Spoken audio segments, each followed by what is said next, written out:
Rumah tangga Lesti Kejora dan Rizky Bilar yang kini telah kembali harmonis kerap dipamerkan di sosial media. Diketahui sebelumnya keluarga Leslar viral imbas kasus KDRT. Tentu orang tua menginginkan rumah tangga anak-anaknya terjalin baik dan hidup rukun dalam satu atap.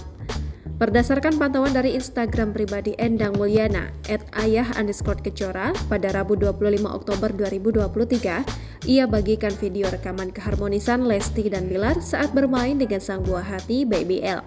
Tampak kelakuan Baby L membuat Lesti dan Bilar tertawa. Seakan mengerti arti dari sorot kamera, Baby L bergaya bak orang dewasa saat diminta ayahnya untuk menghadap ke kamera. Bahkan ketika Bilar memperagakan kucing tidur, Baby L mengikuti arahan dari ayahnya. Sang bayi menjatuhkan badannya ke kasur seakan seperti sedang tidur. Sontak kejadian itu membuat orang-orang tertawa, termasuk Lesti yang tidak bisa menahan gelak tawanya sembari rebahan di pangkuan sang suami. Melalui caption Endang Mulyana yang bahagia melihat keharmonisan rumah tangga putrinya, khususnya kelakuan lucu cucunya, ia lantas menyebut asma Allah lantaran merasa takjub.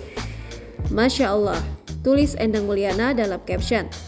Tak ayal, warganet pun ikut mengomentari video tersebut. Download Tribun X sekarang, menghadirkan lokal menjadi Indonesia.